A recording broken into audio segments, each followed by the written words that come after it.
नमस्कार दोस्तों, हम फिर से लेकर आ चुके हैं आप लोगों के लिए शाम की सभी ताज़ा और बड़ी खबरें। फटाफट अंदाज में एक एक कर बताएंगे आपको आज देश और दुनिया से क्या बड़ी खबरें निकल कर सामने आ रही हैं। लेकिन उससे पहले दोस्तों एक नज़र डालेंगे सुर्खियों पर। प्रधानमंत्री नरेंद्र मोदी के ऊपर राहुल गांधी का तीखा हमला। बोले सच बोलने की सज़ा मिली है मुझे, जब तक सच बोलने की सज़ा मिलती रहेगी लेकिन सच बोलता रहूँगा। वहीं पर अगली बड़ी खबर में हम आपको बताएंगे ओवैसी ने खोला बीजेपी के खिलाफ मोर्चा। बोले गोडसे के वंशजों को बढ़ावा देती है बीजेपी।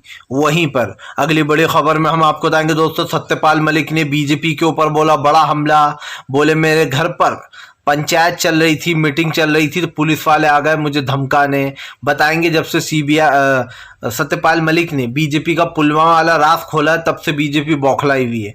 वहीं पर दोस्तों पंजाब का भगोड़ा अमृतपाल सिंह हुआ गिरफ्तार। सरेंडर करने के बाद बताएंगे क्या कुछ बताया है। वहीं पर अगली बड़ी खबर में हम आपको बताएंगे दोस्तों, दरअसल आपको बताते चले अतीक वाले मामले पर गोदी मीडिया कर रही लीपापोती। कभी कमरा नंबर 202, कभी हत्यारे कहाँ छुपे थे, असली मामले को दबा रही। वहीं पर अगली बड़ी खबर में हम आपको बताएंगे दोस्तों, दरअसल आपको बताते चले सिद्धू पाजी ने बोला पंजाब सरकार पर बड़ा हमला। बताएंगे क्या कुछ बोला है। वहीं पर अगली बड़ी खबर में हम आपको बताएंगे बीजेपी नेता दुष्यंत चौटाला का बड़ा बयान। बोले अतीक और अशरफ की पुलिस कस्टडी मौत हुई है, इसकी जांच होना ही चाहिए। अब आप समझिए बीजेपी के नेता ही जो है वो जांच की मांग कर रहा है। वहीं पर अगली बड़ी खबर में हम आपको बताएंगे दोस्तों संजय सिंह ने ईडी सीबीआई को बोला बड़ा हमला। बोले ईडी जो है गलत दस्तावेज पेश कर रही है। आपको बताएंगे दोस्तों कैसे झूठे नाम जो आरोप पत्र होता है उसमें झूठे नाम दर्ज कर रही है अपने मन से ही। आम आदमी पार्टी ने मोर्चा खोल दिया है। वहीं पर आपको बताते चले कर्नाटक में राहुल गांधी ने भरी हुंकार। 2 दिन के दौरे पर राहुल गांधी भाजपा को घेरा। बताएंगे आखिरकार कर्नाटक चुनाव में बीजेपी क्यों बौखलाई हुई है। वहीं पर अतीक और अशरफ के दोस्तों आपको बताते चले अतीक अशरफ की हत्या पर अखिलेश का बीजेपी के ऊपर बड़ा हमला। बोले चुनाव के लिए कुछ भी कर सकती है बीजेपी। तो सारी खबरें फटाफट अंदाज में देंगे, एक एक कर देंगे। फिलहाल खैर चलिए बढ़ते हैं सबसे पहली और सबसे बड़ी खबर की ओर। दरअसल दोस्तों आपको बताते चले राहुल गांधी का पीएम नरेंद्र मोदी के ऊपर बड़ा हमला।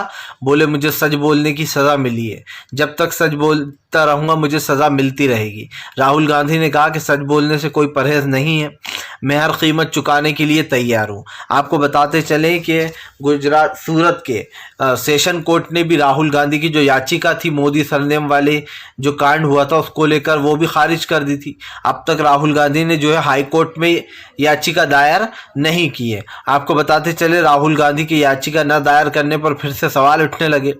फिर से मीडिया में यही चलने लगा कि क्या राहुल गांधी जानबूझकर जेल जाने की फिराक में। सवाल ये नहीं है दोस्तों, आप समझिए एक छोटी सी चीज को इतना बड़ा लंबा तुल दिया गया। अगर यही काम बीजेपी नेता ने किया होता तो वो आराम से बच जाता। जाहिर सी बात है सत्ता में बैठे हुए लोगों को लगता है कि जब तक हम विपक्ष को परेशान नहीं करेंगे, उनको सच बोलने से रोकेंगे नहीं, तब तक काम नहीं चलेगा। आपको पता होगा राहुल गांधी ने सरनेम की तो बात ही नहीं की थी। राहुल गांधी ने कहा था कि सारे के सारे मोदी नाम वाले पैसे लेकर क्यों भाग जाते हैं। अब आप समझिए जाहिर सी बात है कि राहुल गांधी का भाषण अलग है और उसको प्रेजेंट अलग तरीके से किया गया है। सिर्फ यही नहीं, राहुल गांधी ने जो बात कही थी उसको लेकर पीएम नरेंद्र मोदी में खलबली मच गई थी दोस्तों। अब राहुल गांधी ने कल 19 साल पुराना अपना घर भी खाली कर दिया था, लेकिन आज फिर से राहुल गांधी बीजेपी पर हमलावर दिखाई दिए। आपको बताते चले राहुल गांधी जो है वो कर्नाटक के 2 दिन के दौरे पर है। राहुल गांधी ने कहा कि फिलहाल कर्नाटक के लोगों का उनको सहारा है। आपको बता दें कर्नाटक में लिंगायत समुदाय जो है खास कर इन्हीं पर तय करता है किसकी सरकार बनेगी किसकी सरकार नहीं बनेगी। राहुल गांधी वहां पर रैली भी करेंगे और लिंगायत समुदाय से जाकर पर्सनली मिलेंगे भी। जैसे मैंने आपको बताया कि लिंगायत समुदाय ही है दोस्तों जो सरकार बनाता है। वहां के लिंगायत समुदाय से जाकर Rahul Gandhi face to face बात करने वाले, जिससे कि कर्नाटक की राजनीति काफ़ी बदलाव है। क्योंकि जाहिर सी बात है जैसे कि पहले भी मैंने आपको बताया था कि कर्नाटक बहुत ज़रूरी है और कांग्रेस जीत रही है। बीजेपी कर्नाटक हारेगी 101% फिलहाल। चलिए बढ़ते हैं एक और अगली बिग ब्रेकिंग की तरफ। बता दोस्तों अगली जो बड़ी खबर निकल कर आ रही है, आपको बताते चले सत्यपाल मलिक के घर पर पहुंची पुलिस तो भड़क गए। आपको बताते चले सत्यपाल मलिक, दरअसल दोस्तों कल आपको याद ही होगा सत्यपाल मलिक को पुलिस स्टेशन में जाकर धरने पर बैठ गए थे। अब आज सत्यपाल मलिक ने बीजेपी के खिलाफ मोर्चा खोल दिया है। आपको बता दें सत्यपाल मलिक ने पुलवामा हमले का जब से जिक्र किया बीजेपी बौखलाई भी है। सत्यपाल मलिक ने बताया था कि कैसे पुलवामा अटैक में जो हमारे 40 देश के जवान शहीद हो गए थे उसमें पीएम नरेंद्र मोदी की गलती थी और गृह मंत्री अमित शाह की। उन्होंने जो फौजी थे उनको जेट देने से मना कर दिया था। उन्होंने 3 जेट मांगे थे दोस्तों, लेकिन सरकार ने सिरे से नकार दिया उस बात को। जब हमले में 40 लोग शहीद हो गए दोस्तों तो बीजेपी बड़ी ही आराम से निकल गई बाहर। आप समझिए खुद की गलती के कारण देश के 30 जो है यहाँ पर 40 नौजवान शहीद हो गए खुद की गलती की वजह से, लेकिन पीएम ने एक भी बार आकर देश से माफी नहीं मांगी। यही नहीं, पीएम नरेंद्र मोदी ने इस बात को उछलने से भी बचाया। जब सत्यपाल मलिक ने कहा कि हमारी वजह से ये हुआ तो पीएम ने सत्यपाल मलिक को भी रोक दिया। अब सत्यपाल मलिक के समर्थन में कल दोस्तों खाप पंचायत आई थी। सत्यपाल मलिक ने घर के बाहर टेंट लगवा लिया। दिल्ली पुलिस पहुंच गई उनके घर और कहने लगी कि आपने इसकी परमिशन ली है या नहीं। जाहिर सी बात है दोस्तों, एक खाप पंचायत के लिए कैसी परमिशन, और इस चीज को इसीलिए सत्यपाल मलिक खुद पुलिस स्टेशन गए और उन्होंने अपनी गिरफ्तारी दी। तो कल सोशल मीडिया पर यह चलने लगा कि सत्यपाल मलिक की गिरफ्तारी हो गई है, लेकिन दिल्ली पुलिस ने जानकारी देते हुए कहा कि हमने सत्यपाल मलिक को गिरफ्तार नहीं किया। वो खुद ही पुलिस स्टेशन में आकर बैठ गए धरने पर। सत्यपाल मलिक ने बताया कि उन्होंने खुद पुलिस को अपनी गिरफ्तारी देना चाहिए, लेकिन पुलिस ने उन्हें गिरफ्तार नहीं किया। जाहिर सी बात है दोस्तों सत्यपाल मलिक का ये जो बड़ा खुलासा हुआ है वो भी इलेक्शन से पहले 2014 और 2013 यानी कि 2023 और 2024 के जो चुनाव होने वाले दोस्तों लोकसभा और राज्यसभा, उससे पहले बीजेपी की जो हालत है वो टाइट कर दी है सत्यपाल मलिक के उस एक बयान ने। क्योंकि आपको पता है 2024 का मुद्दा क्या होने वाला है। अडानी का घोटाला इस देश का सबसे बड़ा घोटाला बन चुका है 2024 में, और अब पुलवामा अटैक जो हुआ था ये एक और विपक्ष के पास हथियार आ गया है फिलहाल। चलिए बढ़ते हैं एक और अगली बिग ब्रेकिंग की तरफ। बता दोस्तों अगली जो बड़ी खबर निकल कर आ रही है, असदुद्दीन ओवैसी का बीजेपी के ऊपर बड़ा हमला, गोडसे के वंशज को बढ़ावा देती है बीजेपी। दरअसल दोस्तों आपको बता दें कथित तौर पर अशरफ और अतीक के आरोपी तीनों ये पुलिस हिरासत में है। पुलिस को डर था कि इनकी जान को खतरा है तो इनकी जेल भी बदल दी गई। लेकिन दोस्तों अब आप भी समझ सकते हैं कि इन लोग को भेजा किसने था और किसने अतीक और अशरफ को मरवाया है। ये किसी से छुपा नहीं है, लेकिन इस चीज को एक अलग रंग देने की कोशिश की जा रही है, मानो जैसे वो लड़के अपने मन से ही आए हैं और सच में उन्हें दोस्तों नंबर 1 का डॉन बनना था, अतीक से भी बड़ा। ये बात झूठी है। सब जानते हैं दोस्तों कि पार्लियामेंट में खड़े होकर किसने कहा था कि मैं मिट्टी में मिला दूंगा। यही नहीं, पार्लियामेंट में खड़े होकर आप खुलेआम बोलते हो और मीडिया जो है वो 4 दिन पहले से चलाने लगती है कि अतीक और अशरफ की गाड़ी पलटेगी, इनका इनकाउंटर होगा। ऐसा लगता है दोस्तों जैसे मीडिया जो है वो पुलिस और सीबीआई से भी तेज हो गई है। इनके पास सारी खबरें हैं कब क्या होने वाला है। तो जब मीडिया ही दोस्तों कोर्ट पुलिस का ये काम करने लगे तो फिर अदालतों की तो जरूरत ही नहीं है, क्योंकि मीडिया ही तय कर रही है कौन कब मरेगा, किसका कब इनकाउंटर होगा, और वैसे ही हो भी रहा है। हैरत की बात यह है, या तो सरकार इन्हें खुद बता रही है कि आज हम इसका इनकाउंटर करने वाले हैं। सवाल ये नहीं है दोस्तों। अब मीडिया जो है वो बुरी तरीके से फंस गई है। ओवैसी ने बीजेपी के ऊपर हमला बोलते हुए कहा कि ये तीनों गोडसे के वंशज हैं जिन्होंने अतीक और अशरफ को मारा है। ओवैसी ने कहा कि बीजेपी इन लोगों को बढ़ावा देती है। जो लोग गोडसे की आज भी पूजा करते हैं, जो सावरकर को महान मानते हैं, वो लोग आज भी दोस्तों आप समझिए इन तीनों आरोपियों को बचाने में जुटे हैं। जाहिर सी बात है आप अपने आप को सोच रहा हूँ बहुत पावरफुल हूँ, लेकिन दोस्तों पावर आने के बाद आप समझिए एक बच्चा भी पावरफुल बन सकता है। अगर किसी के पास दोस्तों ये ताकत दे दी जाए, उसे सीएम या पीएम बना दिया जाए, तो जो एक छोटा बच्चा है वो भी सोचेगा मैं बहुत ताकतवर हूँ।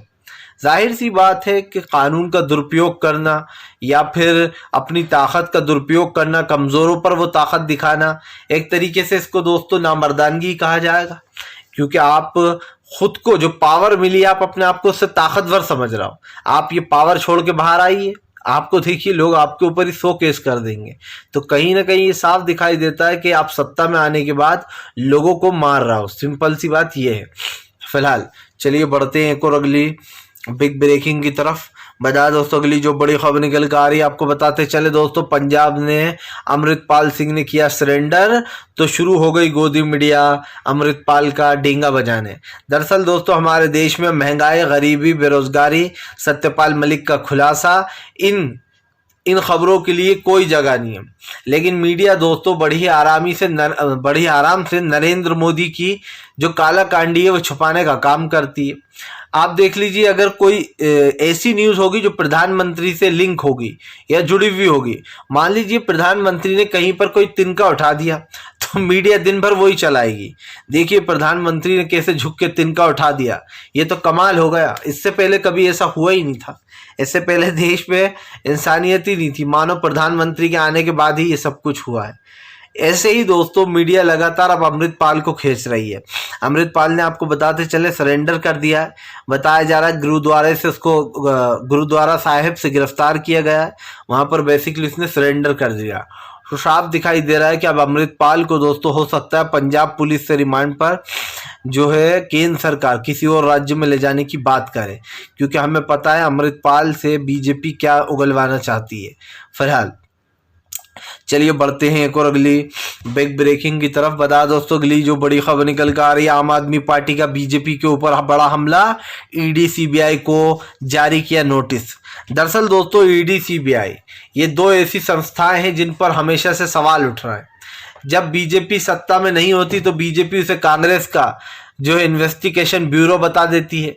जब बीजेपी सत्ता में होती है तो नरेंद्र मोदी पीठ थपथपाने लगते हैं सीबीआई की। समझ में ये नहीं आता है कि आप साथ में हो या आप अपोजिट हो इनके, क्योंकि जब आप सत्ता में नहीं थे तो आप वही इंसान हो जो सीबीआई और ईडी को लगातार कोस रहे थे कि कांग्रेस जो है बीजेपी को खत्म करने के लिए ईडी और सीबीआई का यूज करती है।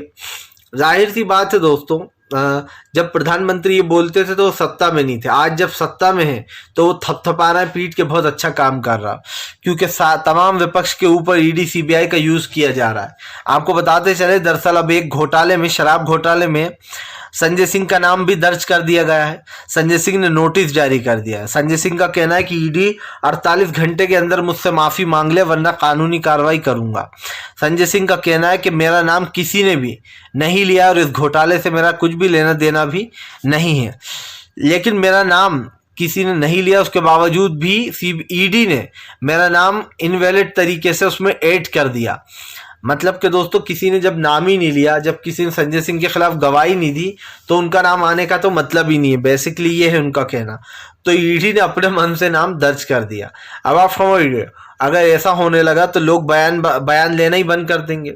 जाहिर सी बात है, बयान इसीलिए लिए जाते हैं कौन कौन आपके साथ है, कौन शामिल है, कौन नहीं है। लेकिन यहाँ तो उल्टा हो रहा है, जो लोग शामिल नहीं है, जिन लोगों का किसी ने कुछ नाम ही नहीं लिया है, बीजेपी अपने मन से उनके नाम ऐड करा रही है और कोर्ट के सामने पेश कर दिया जाता है। जाहिर सी बात है, अदालत की प्रक्रिया ऐसी होती है दोस्तों कि कभी कभी इंसाफ मिलने वाले मर जाता है, जान ही चली जाती है, लेकिन इंसाफ नहीं मिल पाता है, क्योंकि कोर्ट के केस कितने लंबे चलते हैं आप जानते ही हैं। बीजेपी के वो तमाम नेता जिन्होंने अच्छे खासे जुर्म किए, भी आपको याद होगा वो जो नौरदा वाला केस हुआ है दोस्तों, जिसमें 48 के 48 लोगों को, सॉरी 58 के 58 लोगों को जो है बरी कर दिया गया। जबकि दोस्तों ये वही लोग हैं, बजरंग दल का आपको पता होगा वो जो पूर्व सांसद है वो है, बीजेपी की नेत्री है। इसमें दोस्तों वो लोग शामिल हैं जिन्होंने 11 मुस्लिमों को पीट पीट के मार डाला था, लेकिन उनको कोर्ट ने बरी कर दिया, जिसके ऊपर कई सवाल भी खड़े हुए। जाहिर सी बात है, इंसाफ की बात करने वाले इंसाफ की धज्जियां कैसे उड़ाते ये सब देखते हैं। केस इतना लंबा चला, लेकिन उसके बाद भी उन सभी 11 आरोपियों को बरी कर दिया गया। क्या उन 11 लोगों को किसी ने नहीं मारा? क्या वो 11 लोग हवा से मर गए? दोस्तों सबसे बड़ी बात ये है, आप समझिए, सरकार को सब कुछ दिख रहा है, कोर्ट को दिख रहा है कि वो 11 लोगों को किसने मारा था। उस भीड़ में बजरंग दल का नेता, बीजेपी की नेत्री, सब लोग शामिल थे जब उनको पीटा गया और वो 11 की मौत हो गई थी। क्योंकि ये कांड जब हुआ था दोस्तों, जब गोधरा ट्रेन में आग लगा दी गई थी, उसके बाद मुस्लिमों को ढूंढ ढूंढ कर पीटा गया था, 11 लोग मारे गए थे। लेकिन उस केस में वर्डिक्ट जब आया दोस्तों, तो यकीन मानिए 18 लोग तो उसमें से पहले ही मर चुके हैं, और जो बाकी जो उनको बरी किया गया वो पहले ही अधेड़ उम्र के हो चुके हैं, यानी कि लगभग वो भी इसी उम्र में है, आप समझिए, बुजुर्ग हो चुके हैं। लेकिन अब सबसे बड़ी सवाल है कि लोग कह रहे हैं इसके खिलाफ अपील करो। अपील करके भी फायदा क्या है?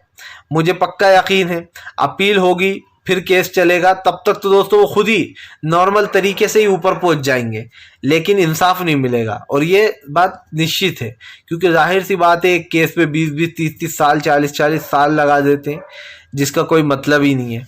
फिलहाल चलिए बढ़ते हैं एक और अगली बिग ब्रेकिंग की तरफ। बता दोस्तों अगली जो बड़ी खबर निकल कर आ रही है, आपको बताते चले दोस्तों, राहुल गांधी कर्नाटक के 2 दिन के दौरे पर पहुंचे तो भारतीय जनता पार्टी मचा हड़कंप। दरअसल दोस्तों राहुल गांधी इस बार कर्नाटक को वापस अपने पाले में लाने के लिए पूरी जी जान लगा रहे हैं। सबसे पहले आपको बता दें अमूल वर्सेस नंदिनी का मामला उठा।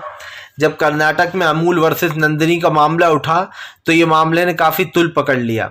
उसके बाद दोस्तों आपको बताते चले, उससे पहले अडानी मामला तो चल ही रहा था घोटाले का। अब आपको बताते चले ओबीसी पर जंग छिड़ी हुई है। जाहिर सी बात है प्रधानमंत्री ओबीसी का पीपड़ी बजाते रहते हैं, ढिंढोरा पीटते हैं, लेकिन दोस्तों क्या प्रधानमंत्री ने बताया कि उन्होंने 2022 का जो जातीय जनगणना का डेटा है वो अब तक सार्वजनिक क्यों नहीं किया? 2021 का ये डाटा है दोस्तों, और अब तक इसको सार्वजनिक नहीं किया गया है। आप भी समझते हैं कि इस जातीय जनगणना के डाटे को सरकार क्यों रिलीज नहीं कर रही है। प्रधानमंत्री अभी बार बार बीजेपी के तमाम लोग, खैर प्रधानमंत्री क्या, बीजेपी के तमाम लोग कह रहे थे कि राहुल गांधी ने ओबीसी का अपमान किया है। सबसे पहली बात दोस्तों, क्या आप समझिए नरेंद्र मोदी ओबीसी में आते हैं? क्या ललित मोदी ओबीसी में आता है? क्या नीरव मोदी ओबीसी में आता है? नहीं आता। बेसिकली ये कोई भी ओबीसी में आते ही नहीं है दोस्तों, लेकिन ओबीसी का इन्होंने एक मुद्दा बनाया। यही नहीं, अब जब वो तीर उड़कर खुद की तरफ आया है तो आप समझिए बीजेपी के पास उसका जवाब नहीं है। लोग पूछ रहे हैं कि आपने 2021 का डेटा अब तक रिलीज क्यों नहीं किया? जाहिर सी बात है, आप जो ओबीसी का ढिंढोरा पीट रहे हो, आप जो ओबीसी की बात कर रहे हो राहुल गांधी के खिलाफ, तो आपको जो है तुरंत ही डेटा को रिलीज कर देना चाहिए। लेकिन मुझे पूरा यकीन है कि अब तक दोस्तों जो जातीय जनगणना 2021 का 2021 का डेटा रिलीज नहीं किया गया है वो आगे भी नहीं किया जाएगा। और ये आप जानते क्यों नहीं किया जाएगा, इसमें कोई छुपाने वाली बात है ही नहीं। पीएम मोदी चाहते ही नहीं कि वो डेटा लोगों के सामने आए। फिलहाल चलिए बढ़ते हैं एक और अगली बिग ब्रेकिंग की तरफ। बता दोस्तों अगली जो बड़ी खबर निकल कर आ रही है, आपको बताते चले अतीक और अशरफ की हत्या पर गरमाई सियासत। आपको बता दें अखिलेश ने बीजेपी पर बोला जमकर हमला। आपको बता दें बहुत जल्दी उपचुनाव होने वाला उत्तर प्रदेश में, और उपचुनाव को लेकर ये अटकलें लग रही हैं कि अतीक और अशरफ की हत्या चुनाव से संबंधित है, यानी कि इसको चुनाव को देखते हुए, इलेक्शंस को देखते हुए ही ये हत्याएं करवाई गई हैं। दोस्तों आप सब जानते हैं कि पॉलिटिक्स एक बहुत ही गंदी चीज़ है, इसमें जो भी एक बार जाता है वो उलझ जाता है। और पॉलिटिक्स में दोस्तों कब किस पर झूठा इल्ज़ाम लगेगा, कब किस पर सच्चा इल्ज़ाम लगेगा, उसे सज़ा मिलेगी या नहीं मिलेगी कोई नहीं बता सकता, क्योंकि पॉलिटिक्स है ही ऐसी चीज़। ऐसे में दोस्तों अब अतीक और अशरफ की हत्या कराने के बाद कहीं ना कहीं सूबे की सियासत तेज हो गई है। इसलिए हो गई है क्योंकि उत्तर प्रदेश में सबको पता है दोस्तों कि इस वक्त कानून राज नहीं जंगल राज चल रहा है। वहां पर कानून की तो धज्जियां आए दिन ही उड़ती हैं, और जो होता है वो सबने देखा ही है। इसीलिए आपको बता दें अतीक और अशरफ की हत्या पर बिफर गए अखिलेश यादव। अखिलेश ने बीजेपी को घेरते हुए कहा कि जब भी इलेक्शन आने वाले होते हैं या तो राम मंदिर बाबरी मस्जिद आ जाता है, या फिर दोस्तों किसी की फेक इनकाउंटर कराकर बीजेपी जो है महफिल लूटने की कोशिश करती है। आपने देखे होंगे दोस्तों वो छिछोरे लड़के जो महफिल लूटने के लिए गली मोहल्ले चौराहों पर खड़े रहते हैं, बात करते रहते हैं मोहल्लों में। बस उसी तरीके के ये भी लोग हैं, बीजेपी के लोग, ये भी महफिल लूटने की फिराक में रहते हैं। इनको भी हम द कौलमी छिचोरा कहें तो कोई गलत बात नहीं होगी, क्योंकि जाहिर सी बात है दोस्तों आज जिस तरीके की लैंग्वेज का यूज़ करती है बीजेपी, ये एक सांसद की लैंग्वेज नहीं हो सकती, ये एक पार्टी के कार्यकर्ताओं की लैंग्वेज नहीं हो सकती। आप जो है खुलेआम कहते हो कि लोगों को गोली मार दो, उड़ा दो सालों को, गोली मारो साले गद्दारों को, और आप उसको खेल मंत्री भी बना देते हो। ये हैरत की बात है कि अनुराग ठाकुर जैसे लोग आज खेल मंत्री हैं, जो लोग लगातार नफरती भाषण को बढ़ावा देते हैं। और जैसे कि मैंने कहा दोस्तों, अखबार तो पहले से ही पीएम नरेंद्र मोदी के लिए दलाली कर रहे हैं, तो इनसे भी कोई भरोसे की उम्मीद करिए मत। फिलहाल वीडियो अच्छा लगे तो लाइक करिए, चैनल पर पहली बार आए सब्सक्राइब करिए।